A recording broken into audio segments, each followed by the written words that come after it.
Before we begin, I want to frame today's program a little bit and explain why we do topics like this, because it may seem critical to some people, but really it falls under our purposes.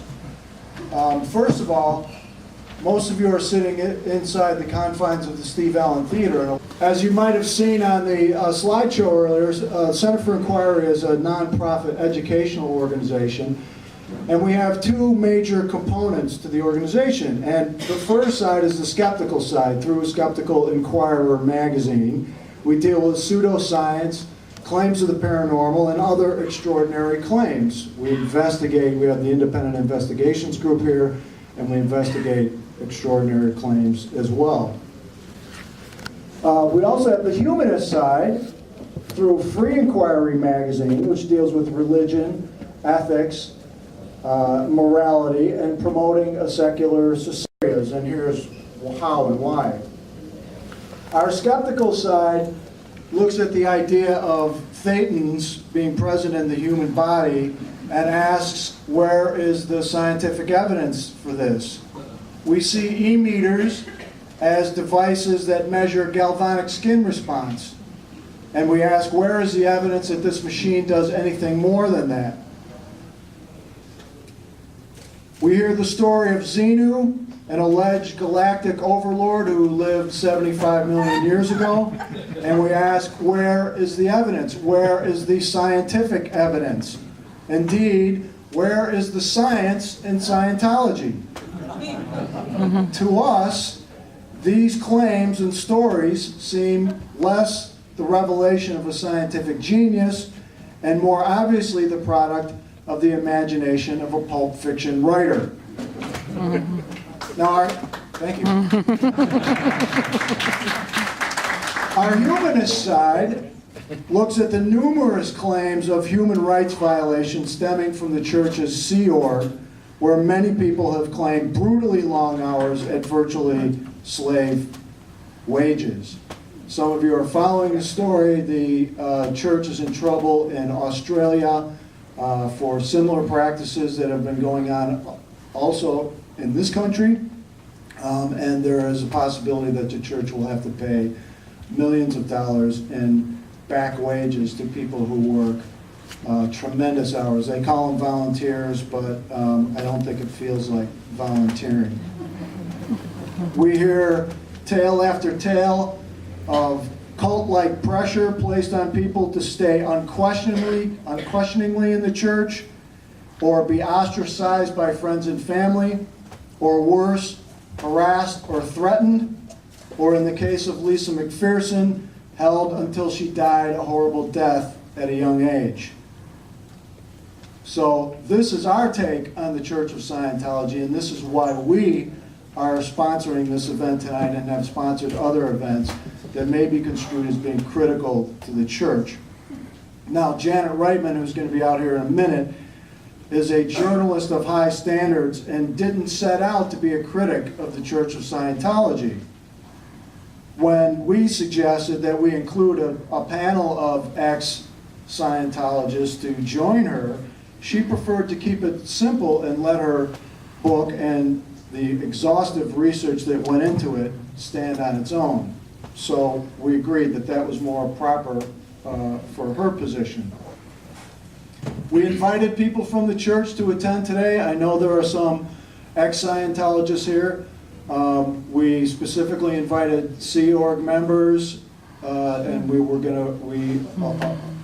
allowed Sea Org people to come in for free because we know they don't have much money. I don't know if any showed up today, but to any current church members today, I want to say a few things. We do not hate you. You may not hear it today, but we think the stories at the core of Christianity and Islam and Judaism and Mormonism, we think most of the world's religions for that matter, we think those stories also lack the kind of evidence that make them credible. So it's not just you.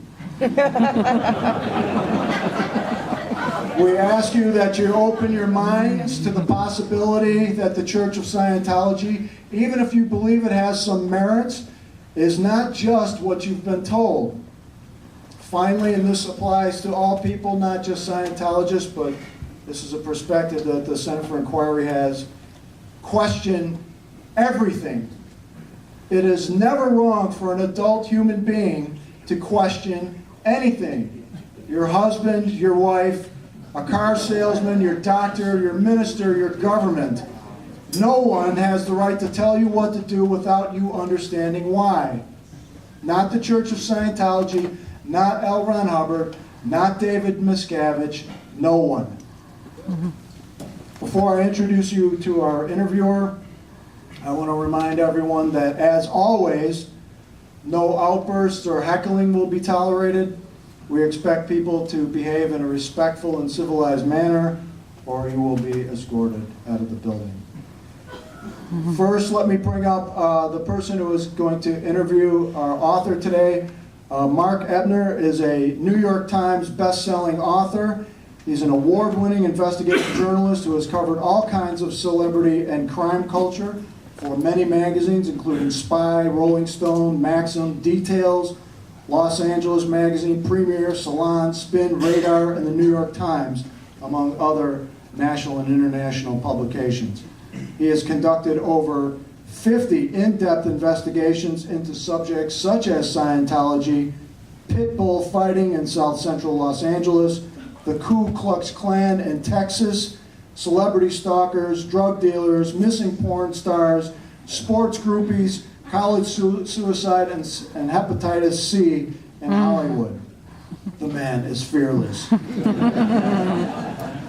He has been a featured guest on The Daily Show with Jon Stewart, The Today Show, The Early Show, Inside Edition, and a host of other television and radio. Ebner consulted on the Emmy-nominated Trapped in the Closet episode of South Park for Comedy Central. Please welcome Mark Ebner.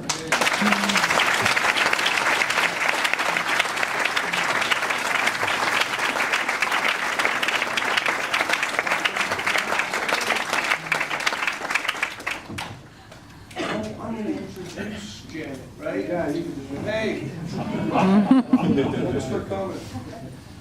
Yeah, I mentioned Trapped in the Closet. Well, you know, not since Matt Stone and Trey Parker invited me into the illustrious South Park studios to consult on the Trapped in the Closet, Emmy-nominated Trapped in the Closet episode of South Park. Have I been so honored and humbled to, share in this discussion. Janet Reitman, she's a new friend, a longtime colleague, and most impressively, by taking an even-handed journalistic approach to this controversial subject matter, though not her intention, Janet has done more damage to the Scientology organization than any other mainstream media effort to date. And, I just want to, congratulations, Janet Reitman, on a fantastic book.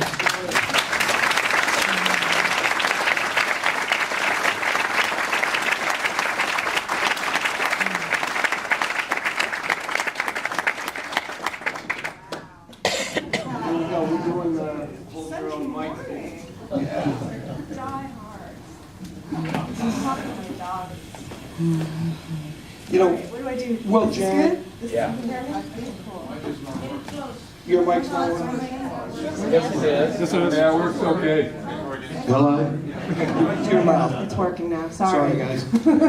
All right. Okay. I've been exposing, mocking, and pranking Scientology since 1996. And yet, when years ago I discussed possibly doing a book with my agent in New York, and he said, Mark, it's unfortunate, but when you write a book about a cult, that book winds up becoming a cult book. And what he's saying to me is it doesn't really do well in the marketplace. And, the books that came before Janet, A Piece of Blue Sky, Barefaced Messiah, in other books, and I'm not talking about, more recent efforts, but they really didn't do well, and he was right. Now, I'm here to report that Inside Scientology, Janet's book, only out for what, a couple of months now? 2 months, has already gone into its second printing. Let's give her another.